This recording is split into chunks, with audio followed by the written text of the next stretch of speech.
Welcome to Carson Now's Weekly Pulse. We're thrilled you've joined us. It's Friday, June 20th, and we're diving deep into the news and events that shaped Carson City this past week. Yep, and we'll give you the full rundown on what's happening this weekend, too. Our goal is simple: keep you plugged into the heartbeat of our community. That's right.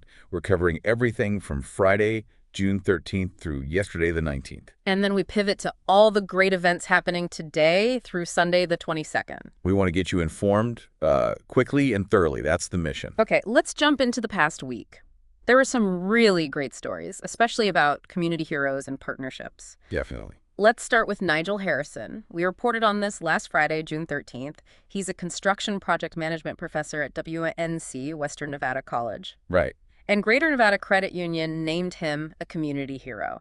So what makes him a hero? What's the story there? Well, it's pretty impressive, actually. Professor Harrison's dedication, it just goes way beyond the classroom. I mean, he's not just teaching construction skills, he's really living community service. Almost 30 years in the military, multiple deployments. Wow. Yeah, a huge commitment. And he's got 8 kids, still finds time to coach youth sports, teaching teamwork and discipline. That alone is amazing. It really is. But it's the hands-on stuff, too, that really stands out. Okay, like what? Can you give us some examples? How did his actions really make a difference locally? Sure. So our report mentioned a couple of key things. Back in February, he got his students together to help senior residents over at Carson Solista. Oh, nice. Yeah, not just advice, like actual repairs, installations in their apartments, helping with those practical needs. That's fantastic. And it wasn't a one-time thing either. Before that, he led another group of students. They gave up a Saturday Okay. to build an office wall for Jody Bruns, the Genoa city manager, right there in the city building. So he's using his skills and involving his students, too. Exactly. It's that mix of professional expertise and pure volunteerism. And getting students involved in civic responsibility, that has a huge impact. It really shows how individual actions add up. Absolutely. It connects to that whole idea of vocational education really fostering community service. It's becoming part of the skill set. Yeah, that makes sense. And speaking of community impact, that connects nicely to the news about Fish Friends and Service Helping and the Capital City Circles Initiative. Right. Another great partnership story. We reported on Saturday, June 14th, that they're deepening their collaboration after, more than 10 years working together. That's right. Over a decade. And this is a big step. The key development is physical. Capital City Circles has actually moved its offices. Moved where? Into the Fish Learning Center. It's at 1455 North Carson Street, Suite 300, right next to the Fish student housing. So they're literally neighbors now. Precisely. It's not just about saving on rent or something. It's strategic. That proximity is designed to, break down barriers and boost their impact together. Yeah. Okay, remind us quickly Fish focuses on. Food, instruction, shelter, and healthcare. That's their core mission. And they see this move as a way to really strengthen that instruction piece. Makes sense. And Circles brings the expertise in. Mentoring and really focusing on breaking this cycle of poverty. That's their specialty. So putting them together offers more comprehensive support. That's the idea. Jim Peckham from Fish mentioned they can offer even more comprehensive learning and life skills development. And Denise Mack from Circles, she highlighted the benefits for them too. Like what? Greater regional reach, better training opportunities with the state, plus access to Fish's admin support and community connections. It's a win-win. So they keep their separate identities but work closer together. Exactly. Shared goal. Grow the workforce, help families out of poverty, build a stronger Carson City overall. It's a smart model. Definitely. Okay, let's shift from community partnerships to, city governance, Right. policy, progress, public safety, all that important stuff. All right, the nuts and bolts. On Monday, June 16th, we reported on the Carson City School Board meeting from Juneteenth. Lots discussed there, especially health and wellness policies and suicide prevention. Yeah, that was a packed meeting. Superintendent Andrew Fueling started things off pretty positively. Oh, yeah. What did he report? Just a really good overall report on the school year being successful. He gave a big thank you to all the district staff, which is always nice to hear. For sure. He also mentioned a couple specifics, like Eagle Valley Middle School shifting from a promotion ceremony to more of a year-end celebration. Okay. And the Carson High Marching Band playing for students moving up to high school. He called it a really nice touch. That is nice. And graduation numbers. Up slightly from last year, 490 graduates from Carson High. So positive trends there. Good to hear. Now, I remember trustee Molly Walt brought up communication about school events. She did, yeah. She asked for upgrades to how events at individual schools are notified, making it easier for everyone, students, parents, families. Is the district working on that? Yep. They're working with IT to improve the website, make event info much easier to find. They expect to present those improvements soon. Okay. And the health and wellness policy changes. You mentioned culinary arts teachers were excited. Oh, yeah, they definitely were. The Nevada Department of Agriculture, the NDA, they changed a key policy. What was the change? Before, fundraising for culinary arts programs wasn't allowed, even though it's part of the curriculum. Kind of weird, right? Yeah, a bit. But now the NDA says it is allowed. So that opens up new ways for those programs to get support, probably starting next year. Big win for them. That's great. What about drinks? Any changes there? Some shifts, certain zero sweetener, low-cal or no-cal beverages are now okay to sell, and some caffeine drinks are allowed, but only at the high school level. Not elementary or middle? No, strictly high school. And still no sodas allowed at all, keeping the focus on healthier options. Got it. Any other small tweaks to the wellness policy? Just a couple things. Trustee Walt suggested changing computer use to the broader technology use in the policy about healthy sleep routines. You know, phones, tablets, all that. Makes sense. And trustees Mike Walker and Rebecca Roberts are still discussing potential changes around recess and student behavior, maybe tying it more closely to the district's discipline policy. So that's ongoing. Okay. Now let's touch on that really critical topic. Suicide prevention updates. Regulation 270, right? Yes, Regulation 270. Christine Perkins and Christina Sapien presented the updates. It's about student welfare, specifically prevention, intervention, and postvention related to suicide. What are the key proposed changes? It's about consistency. Consistent hiring practices for mental health professionals, yes, but also standardizing the training for everyone who might interact with a student in crisis. So not just counselors. Right. Counselors, nursing staff, even the school resource officers, the SROs. Creating a more unified team approach. And they're continuing the prevention screenings for 7th and 9th graders. How often do those happen? A couple of times a year. It's about proactively identifying students who might need support. I know the idea of suicide contagion came up. Can you explain the district's thinking on that? Yeah, that's an important point Christine Perkins addressed. There's this misconception, this sort of myth, that talking about suicide with kids might make them more likely to consider it. Right. I've heard that concern. But she clarified that the mental health community largely views that as, well, a myth. The current thinking, and what the district believes, is that getting kids to talk about it openly with trained staff is actually preventative. So talking is helpful, not harmful. Exactly. As Yep. she put it, we need to make sure we're talking about these things. Plus, they do broader prevention work with social workers, counseling teams, anti-bullying efforts. It's all connected. And what about parents? How are they involved? Absolutely crucial. The district is committed to immediate parental notification and involvement if any signs of suicidal ideation pop up or if a student discloses something during screening. Almost always. There might be exceptions if there's a safety concern involving a parent, but the default is full collaboration. Parents help create safety plans, talk about outside therapy options. And parents know about the screenings beforehand. Oh, yes. When the 7th grade screenings happen in the fall, parents get notified in advance, and there's a clear opt-out option if they choose. Good to know. And resources for reporting concerns. You definitely want to mention Safe Voice in Carson City again. It's 1-833-216-7233. It's anonymous, available 24/7, staffed by trained professionals, a really vital resource if anyone has concerns about student safety. Okay, very comprehensive approach there. Let's broaden the scope again to citywide governance. The Board of Supervisors meeting is happening today, Friday the 20th. That's right. Big meeting. We reported on Tuesday, June 17th, about what's on their agenda. Seems like the Library Board of Trustees is a hot topic. It really is. Shows how engaged people are here. 4 out of the 5 library board seats are actually open right now. 4 out of 5. Wow. Yeah. 2 are full 4-year terms. And the current trustees in those seats, Serena Nichols and Beth Markle, they both reapplied, which is great. Okay, and the other 2? They're partial terms, ending in 2026 and 2027 Mm-hmm. because of resignations.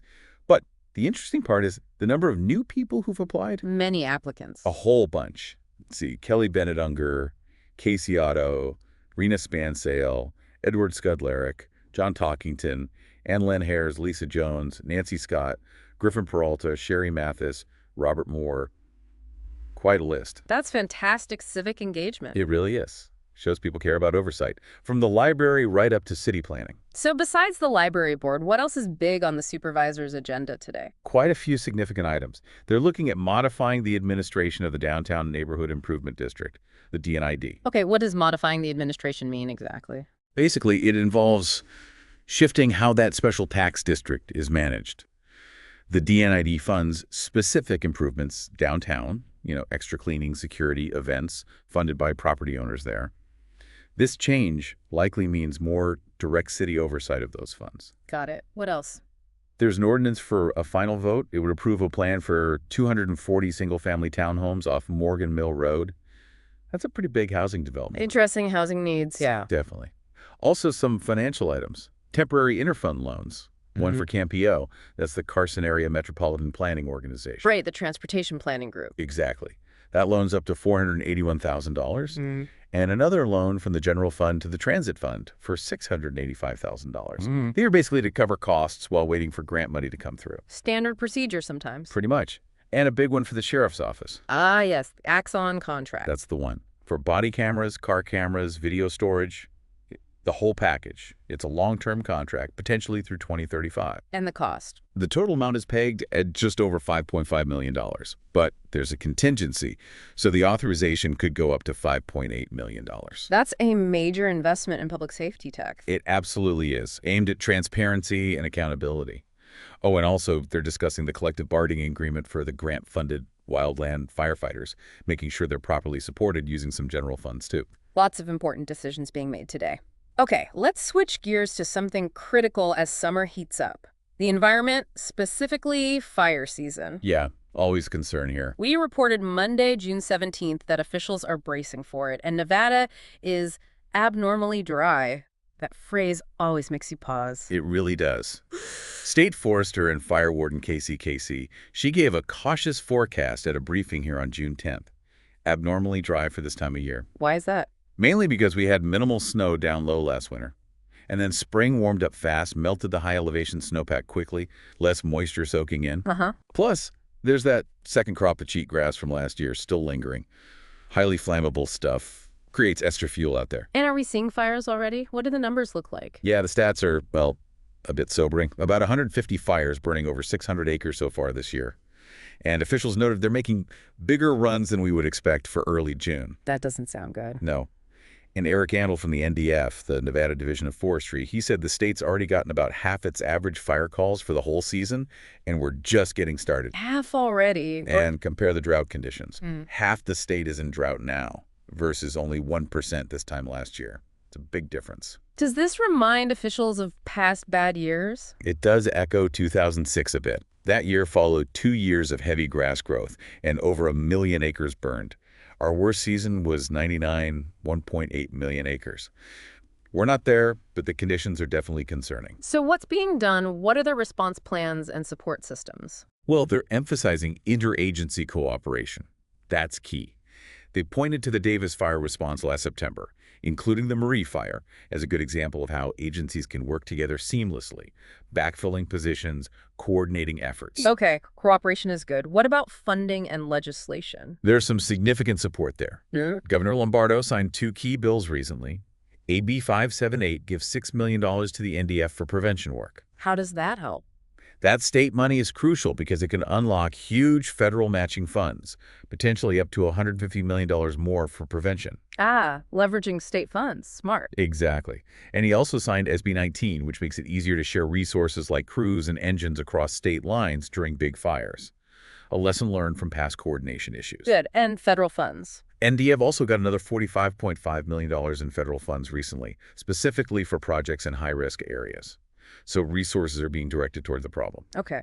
Now, related to fire risk, but also our Wallets, the NV Energy proposal for self-insurance policy, we reported on that too. Yeah, that's definitely a big conversation. And not just here. Utilities in fire-prone areas everywhere are grappling with this. So what's the core proposal? NV Energy wants approval from state regulators to create a $500 million self-insurance fund. Basically, money they set aside themselves. To cover what?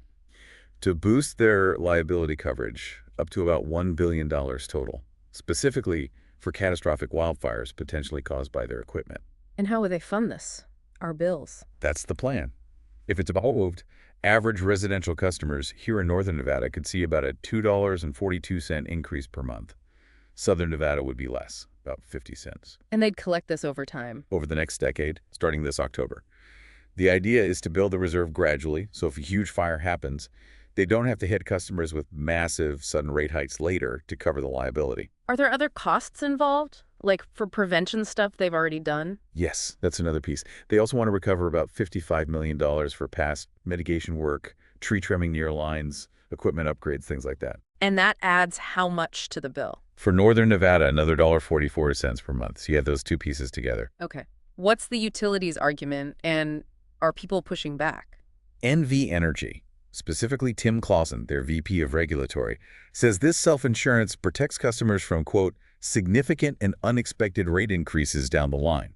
It provides stability. But critics? Critics, like Louis Renner from Sparks, he used to work for a California utility, argue ratepayers shouldn't fund this. His point is the utility should focus more on proactive maintenance to prevent the fires in the first place, not just insure against the cost after the fact. So prevention versus insurance funding. That's the tension. Balancing infrastructure investment, keeping the lights on, protecting ratepayers, and dealing with increasing climate risks. It's a tough needle to thread. Definitely something that affects us all directly. Okay, let's shift to some happier community news. Please. The Mark Twain Garden Club celebrated its 75th anniversary. We reported that on Monday the 16th. 75 years. Isn't that amazing? Just incredible dedication. Founded way back in 1950, they've literally been beautifying Carson City for decades. Their work is everywhere, isn't it? Totally. Yeah. Planting trees in parks, those beautiful flower baskets downtown we all love, supporting the children's secret garden at the library. They even donated a bench recently to the Carson Tahoe Cancer Center. Yeah. Just consistent, quiet effort, making our city nicer one flower at a time. A real inspiration. Absolutely. And another inspiring story involving art and education. The Art Speaks Louder exhibit. We covered this on Wednesday the 18th. Oh, that was wonderful. It was a final exhibit for a special summer art camp for English learner students, the EL students. Held at the Children's Museum. Yep, last Friday, June 13th, at the Carson City Children's Museum. It was a celebration of the students' work from their week-long camp. What was the focus of the camp? It was designed specifically for EL students, giving them a space to explore art, express themselves, and really importantly, build their language skills through creativity. Hands-on, collaborative stuff. Very cool. Was there a theme? Any big projects? The theme was Wind, Wings, and Water. Great theme for art. Good idea. And yes, a very cool visible project. NV Energy actually gave them permission to paint a utility box right outside the museum. Oh, I love seeing those painted boxes. Me too. And the students even went to the Nevada State Museum first, sketched birds and butterflies for inspiration. They ended up painting a mini mural of a monarch butterfly on the box. A monarch symbolizing endurance. That's beautiful. It really is. Dr. Tanya Scott, the director of EL and pre-K programming, said it perfectly. Art has a unique way of bringing people together and giving every student a voice, and creativity knows no language barriers. So true. And lots of community support for this, too. Oh, yeah. Big thanks went out to the educators, student volunteers, Marianne Gunter and the Children's Museum, and local businesses that helped with lunches. Big Chicken, Chick-fil-A, Food Max, Hacienda Market and Grill, Pizza Factory. Real community effort. Great story. Also on Wednesday the 19th, we noted Partnership Carson City, PCC, launched a GoFundMe. That's right. PCC does crucial work fostering a healthy, drug-free, resilient community here. Their GoFundMe is to help sustain and grow their wellness programs. So a chance for folks to directly support those local well-being initiatives. Exactly. If you value their work in substance abuse prevention and mental health support, it's a way to contribute. And one more for the kids. From Thursday the 19th tomorrow, Saturday, our Carson City Rangers are teaming up with Reno Rangers. Yep, for Regional Junior Ranger Day. Promoting outdoor fun and education, getting kids excited about nature. Great collaboration. Okay, that covers the look back. What a busy week. Now, let's dive into the weekend ahead. Friday, June 20th, that's today, through Sunday, June 22nd. And it is packed. Seriously, if you're looking for something to do, Carson City delivers this weekend. Let's break it down, starting with today, Friday, what's happening morning and daytime. Okay, bright and early, 7 a.m. to 2 p.m. is the Nevada Builders Foundation Golf Tournament. It's more than golf. It supports the future building industry workforce. Good cause. Something more relaxing. How about a summer solstice yoga hike? Grassroots Yoga and Fitness is leading it, 8:30 a.m. to 10 a.m. 2-mile hike on the TRT with a stop for yoga and meditation. Perfect way to welcome the solstice. Sounds lovely. What about for kids? Treat Sierra Nevada Volleyball Club has a summer co-ed elementary all-skills camp, 8:30 a.m. to noon. For grades 3 to 5, girls and boys learning volleyball basics. Fun. And BMX. Carson City BMX track is open 9 a.m. to 1 p.m. Their 2025 season is underway. Lunch plans. Where's that Metal Chicken Kitchen food truck today? Ah, yes. Metal Chicken Kitchen, they'll be at the Nevada Builders Alliance, 603 South Carson Street from 11 a.m. to 2 p.m. Go grab some of that deliciousness. Yeah. And afternoon activities. The Children's Museum has their drop-in art studio craft classes from 2 p.m. to 4 p.m. Included with admission, all ages welcome. And I saw Carson City Youth Cycling is recruiting. They are. For their 2025 season, the Carson Senators cycling team competes in the Nevada Interscholastic Cycling League. Great program for young cyclists. Okay, now for Friday evening. What's the cultural and entertainment scene look like? It looks good. Starting at 5:30 p.m., Browser's Corner Bookstore hosts local author Tim Hauserman. He wrote Tahoe Rim Trail and other great local books. He'll be there till 6:30 p.m. Nice. Music. You bet. Saltwater Tavern has Captain Kirk and Linda Ray playing classic rock from 6 p.m. to 9 p.m., the regulars, third Friday of the month. Dancing. Yapple's Ballroom has West Coast Swing tonight, 7 p.m. to 10 p.m. Doors open at 7. There's a nightclub 2-step lesson at 7:15, then open dancing. Sounds fun. What about the Tap Shack? Big parking lot party there. Their summer stage series features the Moxie Ruckus Band playing dance rock from 7 p.m. to 10 p.m. At Apuna's Hawaiian Kitchen food truck starts serving at 6 p.m. More live music. Yep, Gina's Good Life Music and Lounge had the Craig Fletcher Duo, 7:30 p.m. to 10:30 p.m. High energy, get ready to dance. And for the brave singers among us. Karaoke. Every Friday night at Saltwater Tavern, 9 p.m. to midnight. Hosted by Mark from J&M Productions. Go belt one out. Okay, a full Friday. Now let's look at Saturday, June 21st. Sounds like a huge day. Oh, it really is. Community food festivals. Saturday's got it all. Starting with the farmers market, right? Absolutely. Carson City Farmers Market, 8:30 a.m. to 1 p.m. at Mills Park. It just kicked off last weekend. Runs every Saturday through October 4th. A must-do for fresh local goods. And something buzzing at the Carson Mall? Yes. Yeah. Celebrate pollinators. Pollinator Palooza, 8:30 a.m. to 3 p.m. Super family-friendly, featuring a costume sidewalk parade. Dress up as your favorite pollinator. Bee, butterfly, hummingbird. Get creative. That sounds adorable. What about meeting people? Cafe Connections is at 9 a.m. Meet up at either Schatz Bakery or La Capital Cafe for some casual conversation and new faces. For the artists. Call for artists. The Nevada Artists Association is accepting work for their Spirit of America Judge Show today from 9 a.m. to 12 p.m. at their gallery. Time to deliver your art. And for those interested in city spending. The Build to Win group is meeting from 10 a.m. to 12:30 p.m. to discuss the city budget, what's in it, a chance to dig into departmental spending. Gardeners? Greenhouse Garden Center has a Meet the Vendor Day from 10 a.m. to 3 p.m. Mingle with garden brands, check out products. Chess players. Chess Club at the Carson City Library, noon to 3:45 p.m. All skill levels welcome to play or learn. Afternoon party. Feisty Goat Summer Kickoff, 1 p.m. to 6 p.m. Live music, BBQ, parking lot party fun. And a church anniversary. Corpus Christi Catholic Church celebrates its 75th anniversary with a Jubilee celebration from 4 p.m. to 7 p.m. Big milestone. And don't forget the Junior Ranger Day we mentioned earlier. Right. Carson City Rangers joined Reno Rangers for that today as well. Lots happening before the evening even starts. Okay, now for the main event, Saturday night. The one we've all been waiting for. Yes. The 30th annual Taste of Downtown. A true Carson City tradition happening tonight. It is the showcase event. Food, music, community spirit, all supporting advocates to end domestic violence, AEDV. Such a vital nonprofit here. Tell us the details, times, tickets. Okay, the tasting itself runs from 5:30 p.m. to 9 p.m. tonight. Plenty of time to sample everything. Live music goes until 10 p.m. Where can people get tickets? Still available. Yes, get them online at tasteofdowntowncarson.com or buy them in person at Classy Seconds thrift store, the Carson City Chamber of Commerce, or the Purple Avocado.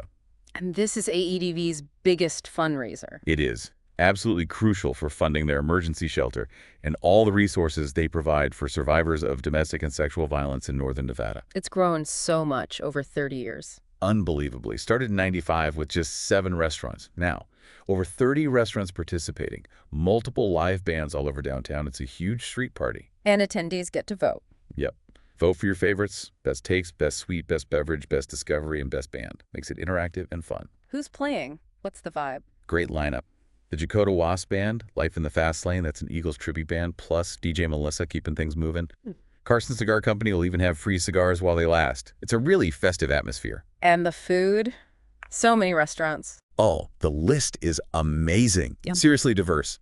You've got places like Arby's, Bella Vita, Big Chicken, Casino Fandango, Kama Coffee, Cucina Lupo, Dirty Dough, Great Basin Brewing, Juan's Mexican Grill, Metal Chicken Kitchen again, Red Zol 395, Saltwater Tavern, Shoe Tree Brewing, Starbucks, Sumi Sushi, Thai Basil, Trader Joe's.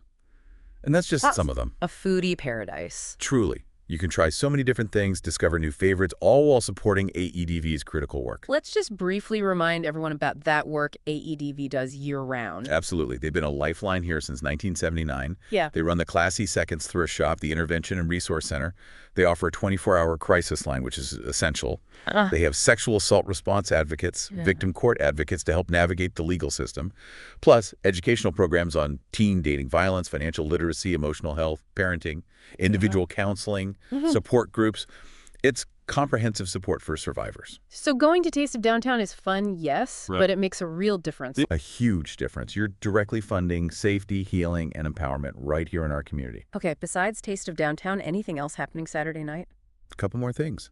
For teenagers, Yapple's Ballroom has a teen swing dance, ages 13-19, from 6 p.m. to 10 p.m.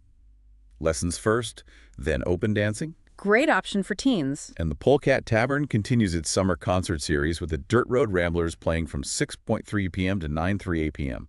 Another fun parking lot party vibe. And the Levitt AMP series Kicks off its 9th season tonight, 7 p.m. to 10 p.m. at the Brewery Arts Center. 10 weeks of fantastic free live music outdoors. A real gem for Carson City. What is Saturday? Okay, let's wrap up the weekend with Sunday, June 22nd. Sunday slows down just a tad, but still some great options. Sassabration kicks off with a drag brunch from 12 p.m. to 2 p.m. That's a featured kickoff event. Fun. And music later. Yes, unwind Sunday evening at the Tap Shack. National touring artist Max Gomez returns, playing from 5 p.m. to 8 p.m. Should be a great chill way to end the weekend. Wow. Okay, that covers an incredible amount of ground.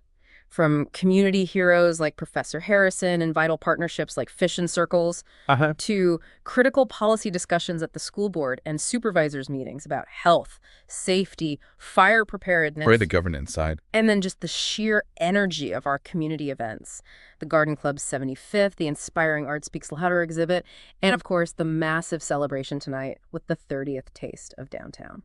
It really shows the dynamism here, doesn't it? So much happening, so many ways people connect and contribute. It really does. It highlights the depth of life in Carson City. And maybe as you think about all this, reflect on how these different threads weave together. How an event like Taste of Downtown isn't just fun, it strengthens that safety net provided by AEDV. How partnerships like Fish and Circles tackle complex issues collaboratively. So, the question for you maybe is, what new connection or opportunity might you explore this week? How can you deepen your own engagement with Carson City? Maybe it's volunteering, trying a new event, or just paying closer attention to the forces shaping our community. A wonderful thought to leave with. Thank you so much for joining us for Carson Now's Weekly Pulse. Stay informed, stay engaged, and have a fantastic weekend exploring everything Carson City has to offer.